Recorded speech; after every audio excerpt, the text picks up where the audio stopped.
provide a relief announced by the president. The utilities are already suffering, but we hope as a responsible government, where we have brought this economy after the passage of this COVID-19, we will be able to bring the utilities back to life. The minority in parliament has condemned yesterday's demolition of makeshift homes at Agbobloshi, describing it as callous and insensitive. For God's sake, they are Ghanaians, and even if we need to enforce the law, we should enforce it in a manner that affords them some level of decency and human dignity. We must not take away their dignity and treat them in an inhumane, degrading, and a way that connotes deliberate punishment. I think that is most unfair, especially in times such as what we are. And we'll hear how the slum dwellers at Old Fadama, including children and nursing mothers, were forced to sleep in the open after city authorities demolished their homes. That's coming up on Newsnight. Also, avoid stigmatization of persons living with COVID-19. Recovered patients recounts ordeal as he makes strong case for regular hand washing and social distancing. My wife will go to town. The moment she comes in, she'll just be crying. I don't go out. One day I want to go and just baba my hair. One day the gentleman just saw me.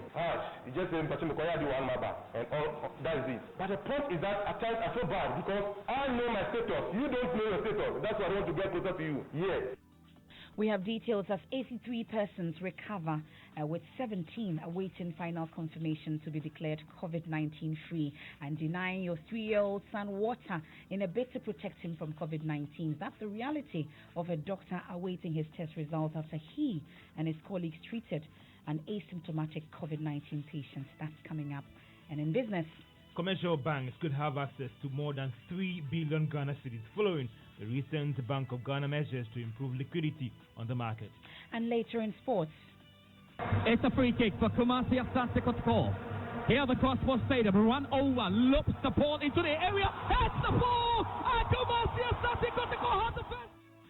We all miss that, don't we? But I'll tell you how the much-loved sports of football has taken a hit from the coronavirus pandemic. All that and more coming up here in tonight's edition of Newsnight, brought to you by Puma Card from Puma Energy, cash-free convenience. Do join me with your thoughts and comments. I'd love to hear from you. It's via WhatsApp on 0244 340 437. I am Emefa Apawu. Details shortly.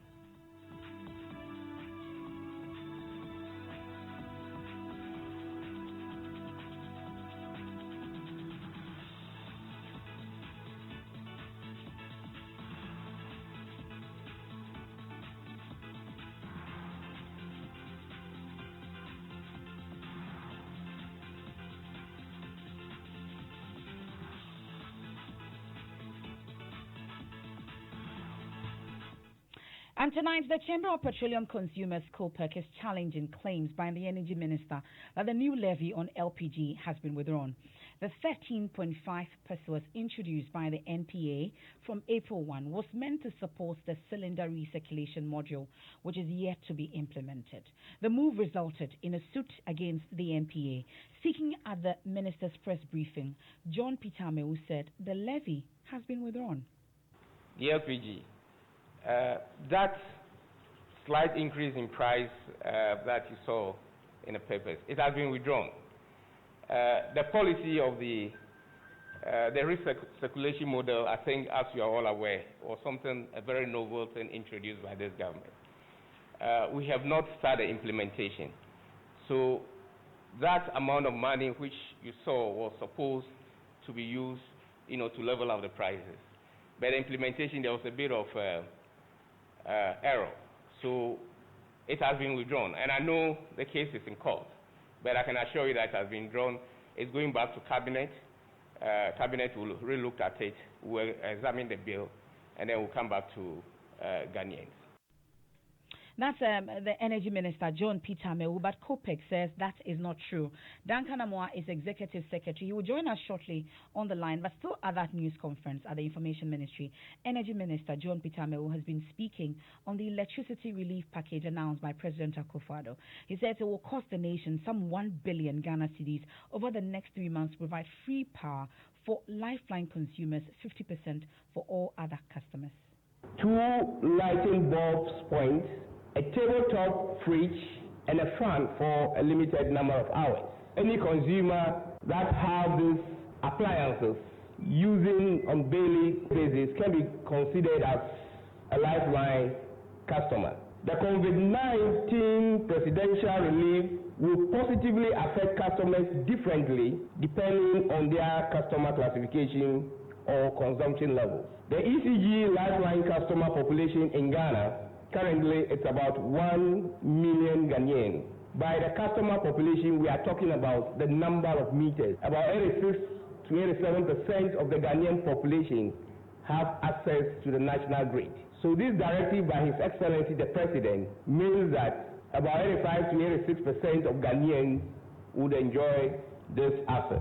Overall, the government is providing a cumulative relief of an amount equivalent to about 1 billion Ghana cedi, approximately covering a customer population of about 4.8 million meters across Ghana for the 3-month period commencing April, May, and June 2020. Now, Mr. Apawu, however, admits it may be tough for an already suffering power sector to meet the demands of citizens. The utilities are already suffering, but in the midst of these difficulties for utilities, the human life is very key. His Excellency, the President, if you did recollect, clearly states that as for the economy, we can bring the economy back to life. But for human life, once it is lost, it's difficult to bring it back. So His Excellency understands clearly in his own mind the difficulties of the utilities. But we hope, as a responsible government, where we have brought this economy after the passage of this COVID-19, we will be able to bring the utilities back to life. Managing Director of ECG, Kwame Ajiman-Bedu, has been giving additional details on how postpaid and prepaid meter users will benefit from the package. April, May, and June. Therefore, we would like all customers on postpaid to utilize the whole month, 30th of April. Then by the first week in May, we will bill them accordingly. Then we will apply the 50% of their consumption in March for bill. Same as the subsequent month. May, we will bill the month, and then June, when you are giving out the bills, we give the 50% based on the benchmark of March usage, similar to June. And on the prepaid, we have two types of prepaid customers. One, we have those smart meters who use smart meters, and the other one is non-smart meters. The smart meters, they will see their credits.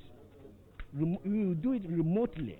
So by first week of May, they will see their 50% based on the benchmark of March. And those non-smart, when they go to they go to the vendor or the vending station, they show their card. It will tell them their consumption in March, and then the 50% will be credited to their account in May, first week in May. So it's not like we are delaying it. It's the system that we use. Just in simple terms, for someone who maybe buys 100 cedis prepaid, 100 cedis prepaid credits, in May when he goes to buy the 100 cedis, how specifically will he observe the differences? According to the benchmark of the President, we are going to give you 50 cedis towards your April, May, and June. That's the Managing Director of the Electricity Company of Ghana, Kwame Ajiman-Bedu. So we go back to the discussion on the LPG and whether the levy, the 13.5 pesos levy introduced by the NPA from April 1 has been withdrawn or not. Duncan Amoah is the Executive Secretary of COPEC. They are disputing the claim made by the Energy Minister today at the press conference that levy has been withdrawn. We're grateful for your time here on News 9, Mr. Duncan Amoah. So what is the basis for you disputing the Minister's announcement? Thank you. Just yesterday, the National Petroleum Authority issued a certain pricing guide for what you will call the second window of April, as far as the pricing windows are concerned. And in there is the 13.5 pesos per kilogram levy that the minister says has been removed. As I speak with you, our checks even as of this afternoon indicated that all LPG stations are still collecting that levy because they do not have any official communication to its withdrawal. We are not seeking to say the minister didn't tell the truth, but in good conscience, I'm sure he had issued a directive over a week ago Unfortunately, the NPA has not followed through with that directive and is still charging that illegal fee, although the minister was categorical that they should withdraw, do the right things, and go back to Parliament for any approvals if they even intend to charge these levies. As I speak with you now, those levies have not been withdrawn and they are still being charged at the pumps. So the question then would be, why would the minister make such an announcement if that is not reflecting on the ground? You may choose to answer that or not. We would want to believe that in good conscience, the minister will want to believe also that a certain directive he issued a couple of days ago would have, as of this morning, been carried out long ago. So if you listen to him carefully, he was not suggesting that it is going to be removed. He said it has been withdrawn. Because in good conscience and from the background information we have, the minister has personally requested that it be withdrawn because of the public outcry, because of the timing, around the same period that the government position is to relieve Ghanaians of any pressures that COVID is bringing. It becomes quite disturbing to have an agency seeking around the same time to be slapping taxes on Ghanaians. So in the minister's conscience, in the minister's directive, we want to believe that he had issued that directive way long ago and the NPA should have complied. But for some lapses or reasons, that compliance hasn't been forthcoming. And so we think that it was good he issued that today publicly.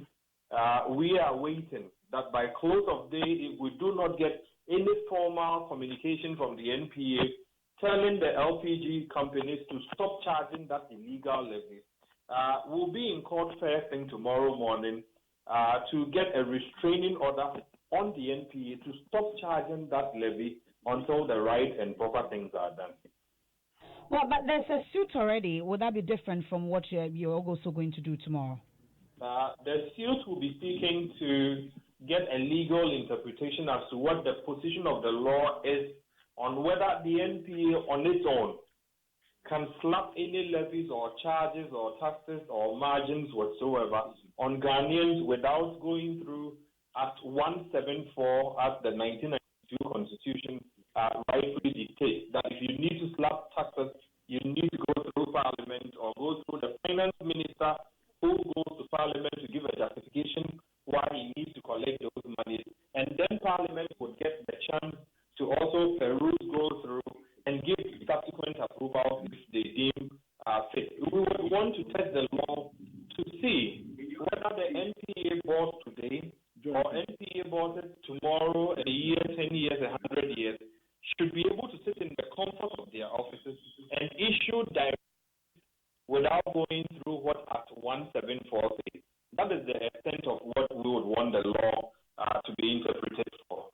Okay. Hopefully, we'll speak to Mr. Kofi Damwa. Maybe you may not have to go to court. That's Executive Secretary of COPEC, Duncan Amwa. We're grateful for your time, sir. Now, let's speak to Mr. Kofi Damwa, spokesperson for the Energy Ministry. Thank you very much for your time here on Newsnight, Mr. Damwa. So when did the withdrawal take effect, really?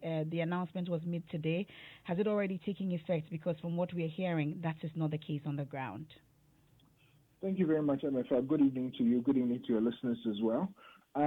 From the point of view of a ministry, what we do is determine policy and supervise the implementation of these policies. What I'm aware of is that the directive has been given.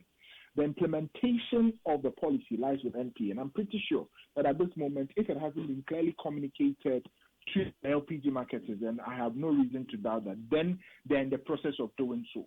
But what is clear is that the directive to withdraw that levy has been given by the Honourable Minister, as he himself clearly communicated today.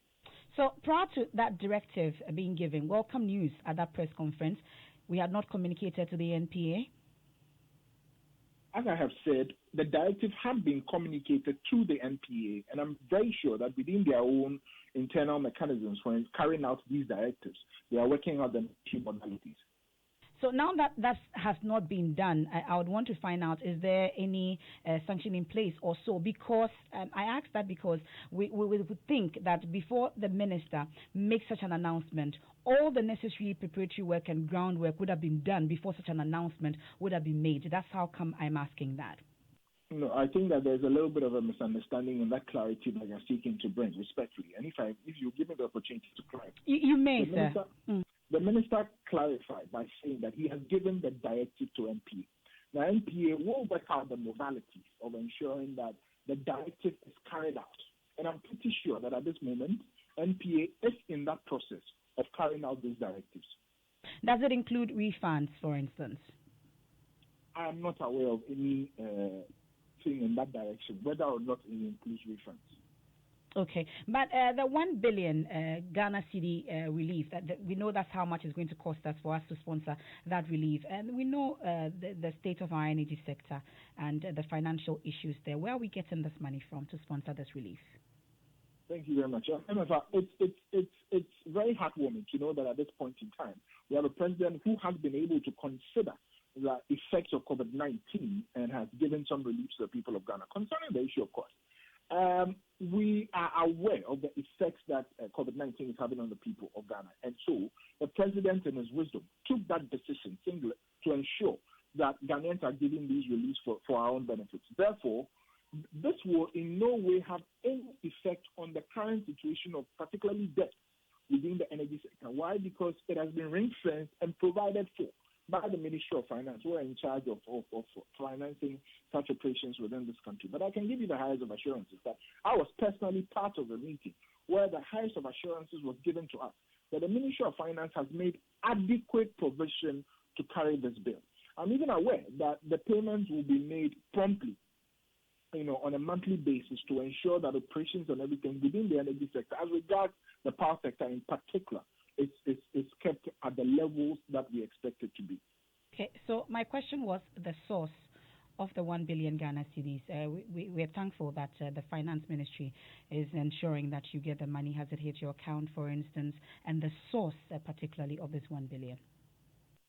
So if the question particularly to the source, then I believe that you will be best answered by the Ministry of Finance. We as a Ministry of Energy, what we have done is to ensure that we know exactly how much these interventions are going to cost, and I presented the bill to the President as per his directive. He also sat with us in a meeting with the Ministry of Finance, and the Ministry of Finance has told us clearly that indeed the monies are there and they have been ring-fenced and provision has been made to cater for this bill. If you want the issue of the source, I believe that you may want to address that. Okay, so you don't know if it is from the 1 billion IMF fund, for instance. You don't know. As I have said, the best people to answer this question will be the Ministry of Finance. I'm grateful, Nana Damwa, for your time. He speaks for the Energy Ministry. You're still listening to Newsnight here on Joy 99.7 FM. I must say we're also live on Facebook and also myjoyonline.com. Let's move on to some other issues now. But in the meantime, please keep your comments coming in of what you've heard so far. What are your thoughts? What are you thinking? Send them via WhatsApp. It's 0244 340 437. Now, many displaced residents at Old Fadama spend the night in the open after their structures were demolished to make way for dredging of the Korle Lagoon. Nursing mothers and their babies were sleeping rough with their babies strapped at their backs. My colleague Kwesi Parker-Wilson spent a greater part of the night with them, and here's his report.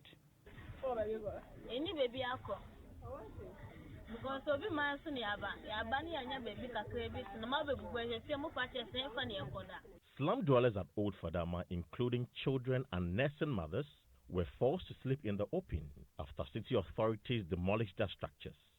At 12 midnight, when Joy News visited the area, some of the squatters were lying on tables and benches, whilst others huddled together on mattresses, disregarding physical and social distancing protocols. Some nursing mothers had their children strapped behind them as they passed the night in the cold weather. Others also fell asleep while sitting in plastic chairs. Some of the young guys who had no tables and benches to lie on were loitering and fighting off mosquitoes. Joy News also gathered that some of the affected residents had moved out to live with friends and other relatives within the non-affected areas of the slum. The Accra Mayor, Mohamed Ajesua, promised that the displaced will be housed in temporary structures, but it does not reflect the reality on the ground as many of them sleep rough. The first measure is that they've been moved out to other areas where they are sleeping. Some of them had requested that we should provide tent, and of course, That's what I'm saying. I'm going there again tomorrow. Some of them have said we should provide them tent, but we are looking for a suitable place where we provide a tent, because you cannot also provide a tent at a place where that place is very mushy. So you are also mindful of some of these things, so that when you are taking decisions, the decision could be possibly right, on all these things. Aisha Al-Hassan, who is sleeping rough with her 1.5-year-old baby, tells Joy News city authorities have not gotten in touch with them. Please, I feel bad because where we were in, we were feeling good for ourselves. But for now, we don't know the reason why we are out. And mostly, they could have get something for us, a place for us to sleep, than sleeping outside. It's not good for me.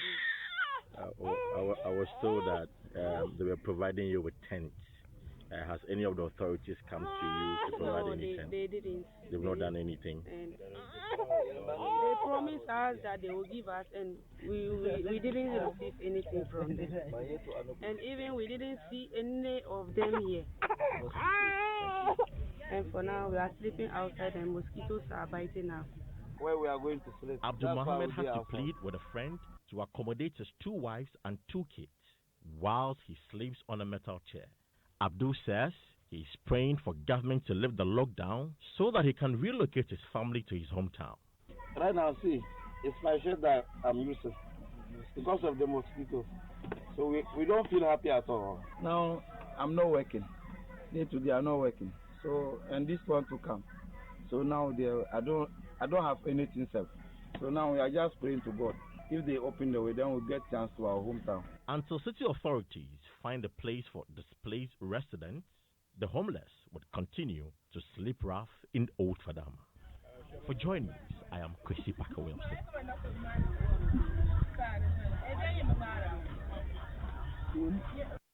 Now, Sir Kwesi Parker Wilson's report, he first reported the demolition and went back to check on how these slum dwellers will pass the night, and that's his report. But the minority were also there today. They've described the demolition as callous and insensitive. We can hear from Sanurigu MP, ABA Fuseni. So no one is saying that people should not comply with the law. We should. But in circumstances where we have to take certain actions, we should be mindful about the environment. We should be mindful of the circumstance in which the people live. We shouldn't reduce them to the status of animals. By God's sake, for God's sake, they are Ghanaians. And even if we need to enforce the law, we should enforce it in a manner that affords them some level of decency and human dignity. We must not take away their dignity and treat them in an inhumane, degrading, and a way that connotes deliberate punishment. I think that is most unfair, especially in times such as what we are. We are already aware that they are no longer working. For the past, we are now entering the 3rd week. Where are they going to even get money? For those of them who can really look for places temporarily to rent and stay, where are they going to get the money? And the money that government has promised them has not gotten to them. I'm sure you people spoke to them. Even feeding is a problem. They have been told they'll be giving food, even elementary food. They don't even give you food. Would they give you money for that? You haven't even gotten the main food to eat. You are asking for dessert. How is that going to work? So they are living rough. And I'm saying that for God's sake, they are Ghanaians. And take note, a lot of them were on their way back to the north. It was this same government who stopped them around Ejisu and other places and headed them into trucks and brought them back to Accra and dumped them here. But for the noise that was made by some of us, the minority and others, they would have abandoned them. Even the little attempt they made to give them food, and I'm sure you've spoken to them, even the food they are not getting now. So they are sitting rough. And it's a violation of the government's own directive that people should stay away in their homes. Now, which place do they have? Can they call home and go and stay? So, more like a compounded crisis, Professor. Is there any action as MPs to be taken in Parliament as the people's representatives to demand answers? I can tell you that as soon as the opportunity exists in Parliament, we are going to call on the relevant minister for local government or minister for works and housing or other relevant ministries to come to Parliament and answer. And in fact, if there are opportunities, some of us will put statements on the floor of the House. Regarding the demolition? Yes, and the matter is arising. Because like we are saying, it encompasses not just the demolition, but the consequences and the aftermath of the demolition.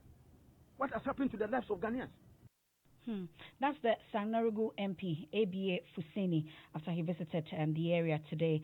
The matter also caught the attention of Amnesty International, and they say that it's untimely. They've described the demolition as untimely and insensitive to human rights protection of the most vulnerable in Ghana's fight against COVID-19. Mr. Robert Akoto Amwafo is Director of Amnesty International Ghana. We are grateful for your time here on Newsnight. I'm sure you'll be monitoring the situation. Of course, our reporters have also given us the account. What did you find when you went there? Thank you very much, Emefa. What we found was terrible, was inhumane, and breaking down of human dignity. Clearly, no plan was made towards ensuring that these people are protected from the COVID-19.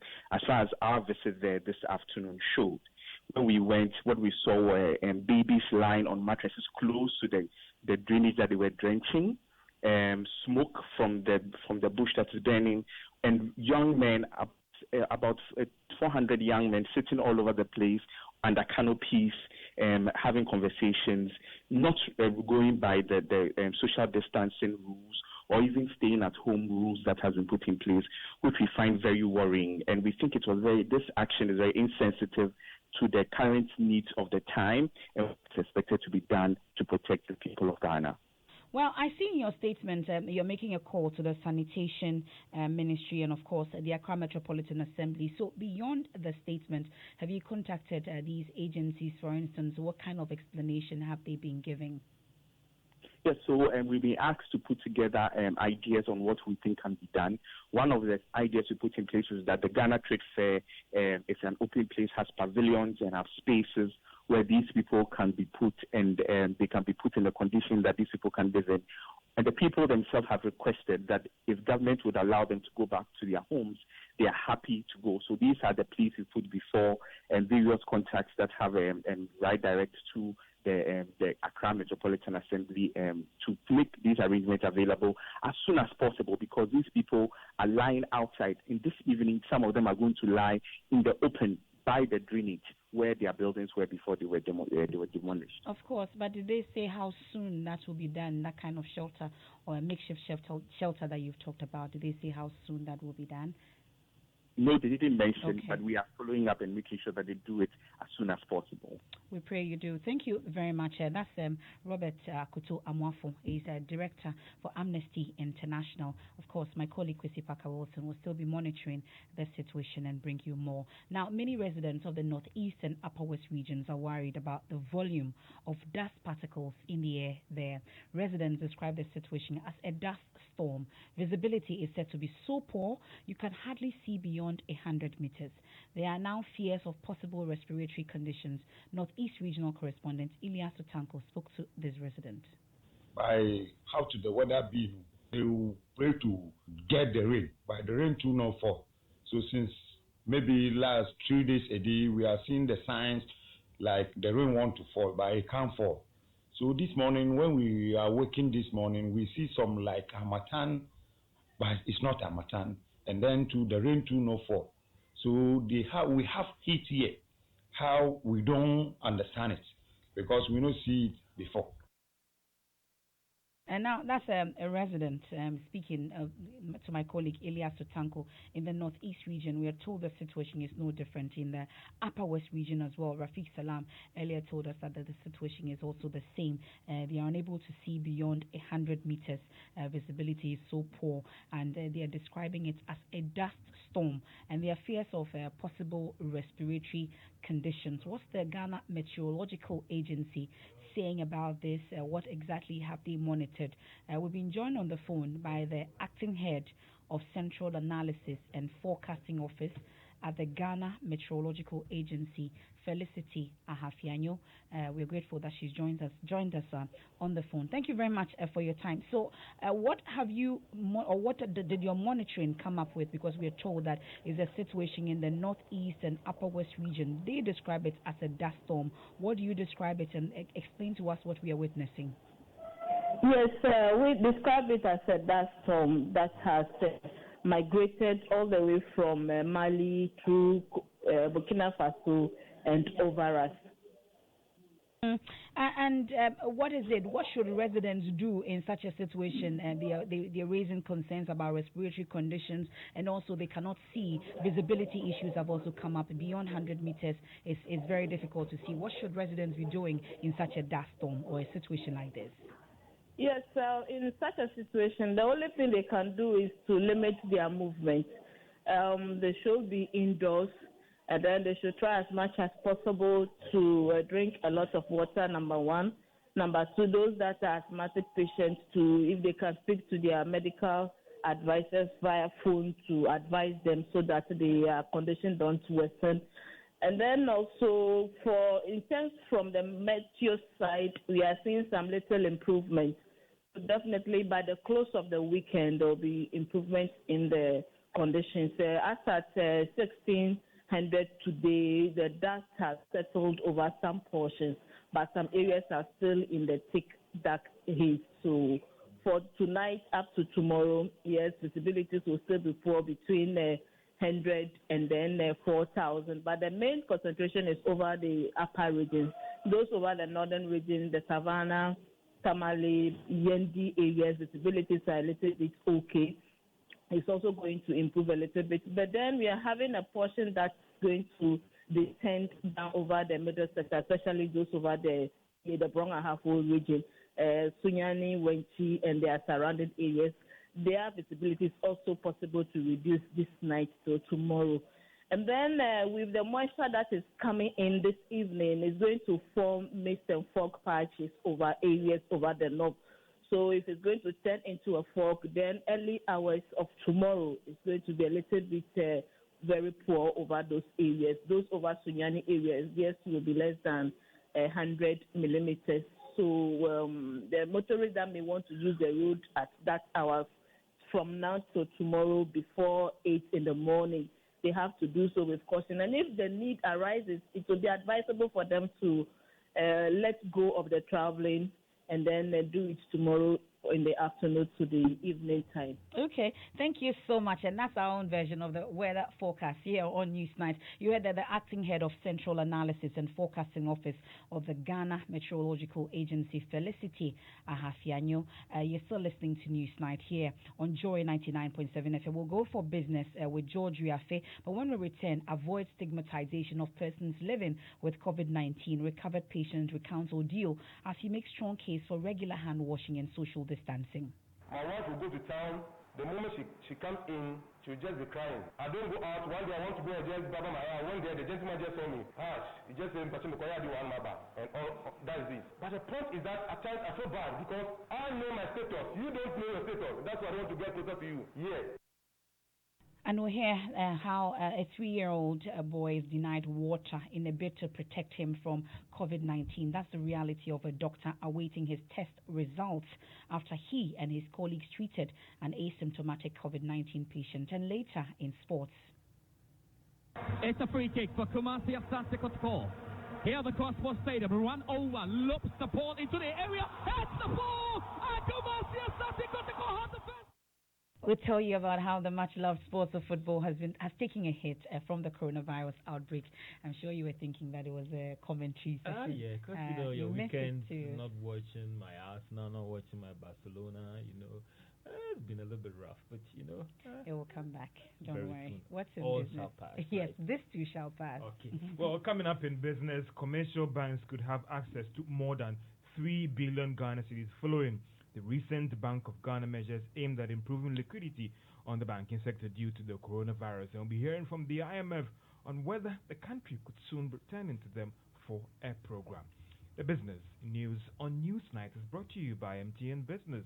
Welcome to a new world of business. Kingdom Books and Stationery, your number one-stop shop for all your office essentials. And First National Bank, we are the bank that understands your business. First National Bank, how can we help you? Remember, it has been 25 years of joy and providing the platform for all the entrepreneurs out there in terms of helping them to grow their businesses.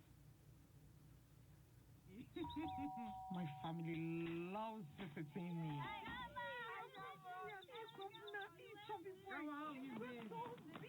Because I've got the super reliable and super fast 4G plus MTN internet. And with this super fast MTN Tabernet, it's non-stop fun and entertainment for the whole family at my house. Wow, I finally this is so amazing! Connect your home and entertain your family at the speed of yellow. Get an MTN Turbonet today and stay connected to the things that matter most. Only on Ghana's fastest network. Dial *5057# to purchase an internet bundle today. We day for you everywhere you go. Mr. Barr has big dreams for his business, Barr & Co. Limited, and his family, making them a reality man to long drives and queues. He's lost precious time struggling to pay his suppliers in China, Turkey, India, and other parts of the world. With the First National Bank global payment via our online banking enterprise, he now pays for all that in the convenience of his home or office, giving him time to focus on family and growing his business. Use our online banking enterprise to access Forex when you need it. It takes a bank that does more to help your family. So who's helping yours? First National Bank. How can we help you? We give you nothing but the best. We stay above the rest. More quality, more affordability. Kingdom Boost and Stationery. Everybody's going to the one and only shop. With customer satisfaction is a guarantee. Kingdom Boost and Stationery. Oh yes, with our 30 days credit facility with no interest charge, free delivery services, and our free consultation on setting up your office, Kingdom Books and Stationery is unmatched in our delivery of quality and affordable office essentials, equipment, and furniture. Experience world-class customer service in all our branches in Accra, Tema, Kumasi, Cape Coast, and Takoradi. Call us on 0302-764-101 or visit our website at www.kingdomgh.com. Kingdom Books and Stationery, your number one-stop shop for all office essentials and stationery. Terms and conditions apply.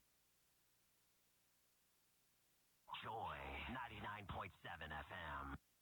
You're welcome back to Business on Newsnight. Now, commercial banks in the country are expected to have access to more than 3 billion Ghana cedis in the coming weeks. Now, this follows the recent measures taken by the Bank of Ghana to improve liquidity for these banks in the wake of this coronavirus. Now, according to ratings agency Moody's, the reduction in the primary reserves by 2% to 10% would actually make available some 1.6 billion Ghana cedis to the banks. The reduction and also the capital compensation buffer from 1.5 to 3% will also make available some 2 billion Ghana cedis to these banks, now totaling about 3.6 billion Ghana cedis. Already, some of the commercial banks have started reviewing the time taken for their customers to service their loans, whilst others have also scrapped charges on all electronic transactions. And businesses, on the other hand, are still worried that it may take a while longer for them to start benefiting from these initiatives that the commercial banks have taken as a result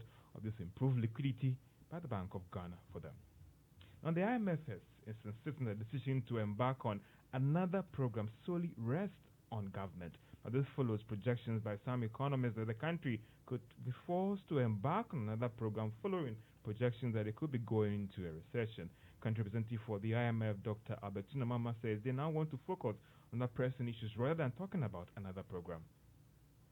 First, that was never part of the discussions. I think it's very premature to have this sort of discussion. Ghana is a member of the IMF and has always been a member of the IMF.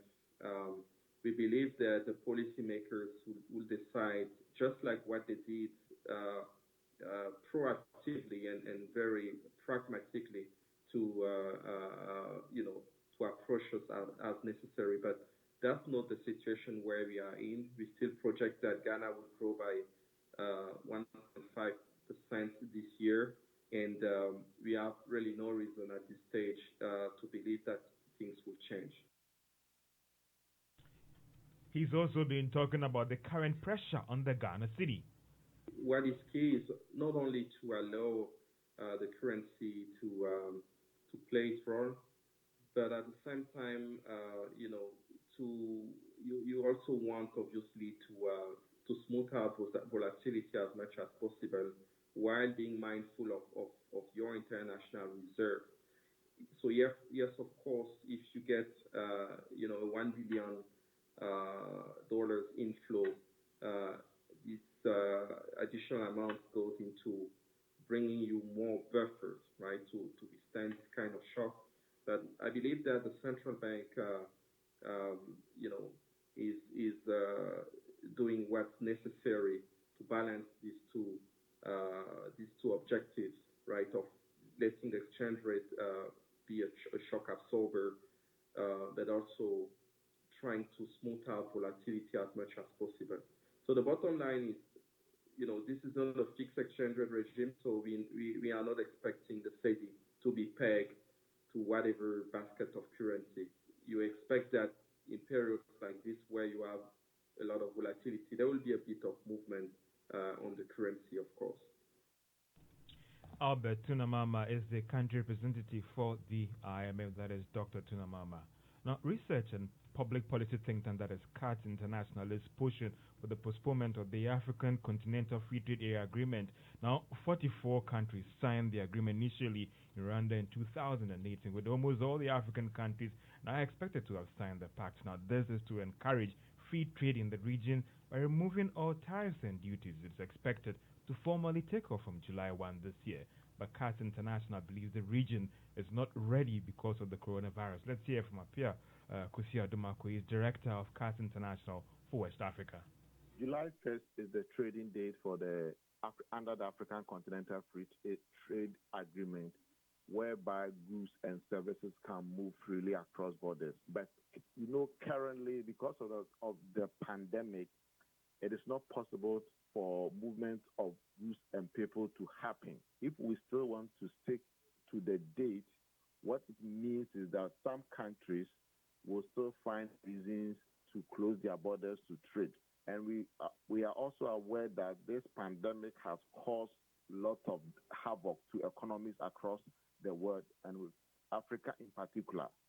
So if we are able to extend the opening date to, let's say, January 1st, 2021, it would allow countries to be able to recover fully, to be able to take advantage of the free trade agreement. But some would say that isn't it a little bit premature? We have 2 months to the takeoff date. There are some who are even saying that when it comes to this coronavirus, they might be getting to their declining stage in terms of the graph and all the rest. So maybe all other things being equal, by June, things should stabilize. And rather, this is the time that we need to trade more to help build these economies that have gone down. Well, I think the June assumption that infection rate is going to go down in June, by June, I'm very sure that by that time, there will still not be any vaccine for the disease. Director for CAT International West Africa, Pia Kusi Adumaku. And that's all for Business on Newsnight. Well, and there are several projections. There are some who are saying that it will go up very soon, it's going to decline. But some also saying that it's not just about Ghana. Imagine if we're able to stabilize things here and then our neighboring countries are still struggling, or even other countries also are struggling. It means that it's not over until it's over everywhere. Of course. Thank you very much, George. We are the latest from the world of business. Now, some of your comments quickly, then we can talk about stigmatization. This one says anybody who runs away from an isolation center on COVID-19 treatment facility should be regarded as a terrorist. It's becoming too many. That's from Andrews in Akachi. Mr. Ashinyo in Ablekuma says EC is more interested in legality of this constitution to the detriment of morality in the midst of this coronavirus. We are all waiting if coronavirus will stay with us or will vanish. It will definitely vanish, Mr. Ashinyo. Now, Evans Bediako says this EC must be careful about its comments on this election 2020. These comments can flare up chaos in the country. And Bibi North K says these poor residents of Old Fadama were prevented from going to their hometowns before lockdown in the midst of the hardships of hunger and stress. The government and AMA have demolished their homes. What should they do now? And Lincoln in Akwetiman says, why do you render people homeless in this COVID-19 era and ask them to stay home? Let's condemn this wickedness. Eric Hakuna Matata says, let's avoid stigmatizing patients who have recuperated from COVID-19. It is not shameful to get infected with the virus because it can happen to anybody. And Shiftman Atunsu says we should all help President Akufo-Addo to help to fight this coronavirus pandemic by staying at home. I believe that it shall pass and we shall survive as Ghanaians. Amen. And a final one from Dennis Doe in Keta.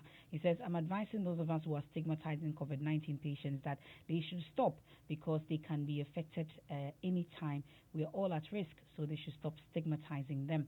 On that stigmatization note, it's been more than a month since Ghana recorded its first COVID-19 case, and there have been reports of stigmatization of families of persons who have contracted the fast-spreading virus. Government is worried about the trend. In an attempt to cure that today, allowed one of the 83 persons who has recovered from the virus to share his story.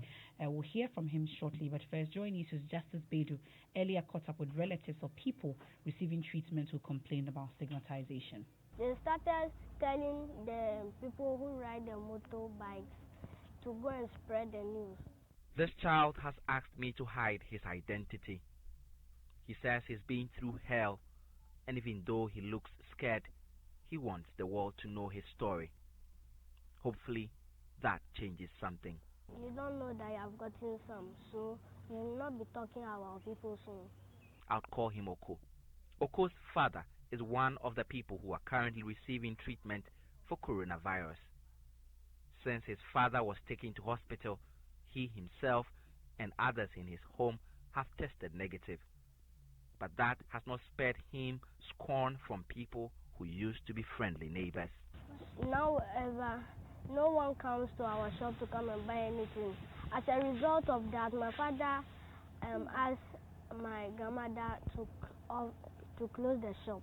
If people see that one of the people in this house has gone out, they'll even run away, or sometimes they'll be watching you, or sometimes they'll be mocking you. These two sisters have also invited me into their home to tell me their story. They too have a brother receiving treatment for COVID-19. The attacks they faced has forced them to shut their food vending business. They've asked the 4 workers they work with to go home, and they've also stopped going to the market because since the rumor went out, everyone who meets them runs away. The way they are treating us, it's as if we are the ones with the disease. You need to be tough to go through this. Now, that's Justice Bedu's excerpt of Justice Bedu's report that he filed on stigmatization. Now, today, Frederick Dra, a Ghanaian who has recovered from the virus, shared a story during a Ministry of Information press conference. I was there and I received a strange call. Please, are you Mr. Frederick Dra? I said, yes. You visited the hospital this day? I said, yes, I visited the hospital. The gentleman there said, yes, they took your sample, and lo and behold, they found out that you are COVID-19 positive or coronavirus positive. In fact, it wasn't easy for me. I was trying to control myself.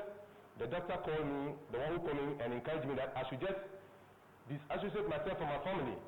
Let me stay at one place and let me let my wife just attend to me and the rest of the children just go far. I was able to obey him, and since then the children were suspicious, but all the same, my wife was strongly behind me. She helped me, and the gentleman said they will ask for ambulance to come and pick me. I was so eager that the ambulance should come so that I can leave early. That fateful Thursday, the ambulance was not there. Friday, the ambulance was not there. Then Saturday, which was 21st, around 4:35 o'clock p.m., the ambulance came. That is the place where I saw myself dying. I really saw myself dying simply because of the information out there. I also know that, the moment you are being attacked by this virus, within 2-3 days you are dead and gone. I saw my wife and my children cry seriously. I have never sat in an ambulance before, but that day I sat in an ambulance, and the only thing that I could tell my wife is that I just wave her. I don't think every normal human being can be drinking water within a shorter time like that. Within a shorter time that I take water, my throat is dry. So how to be continuing taking water. COVID-19 is real. Now, when someone is being tested positive, then I thought so that when I go, maybe 3 days I'll die. But when I went there, I realized that it's not like that. I was discharged Sunday. I came home on Sunday. The doctors and the psychologists let me know that I should stay indoors. But after certain interviews that I did, my wife will go to town. The moment she comes in, she'll just be crying.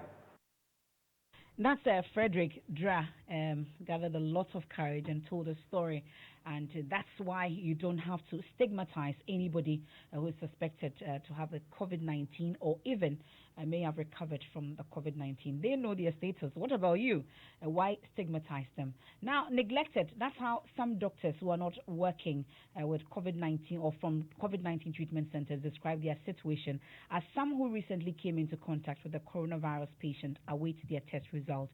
A neurosurgeon, Dr. Hadi Abdallah, is one of them. He tells an emotional story of how his son refused to speak to him when he denied him water in his bid to shield him from the possibilities of an infection. His 8-year-old understands the situation, but not his 3-year-old, who was upset after his father failed to give him that drink. Listen to him describe the situation with his son. The sad thing is, anytime I come home, I have my son who is very close to me. Unfortunately, I am unable to meet him at the door. It's painful. And sometimes it saddens me that we have to live our lives that way. He always wants to hug me. It's so difficult. And this afternoon when I came home shortly to pick up something, I had water with me and he wanted to drink my water. I said, no, you cannot have my water now. You should know about Corona.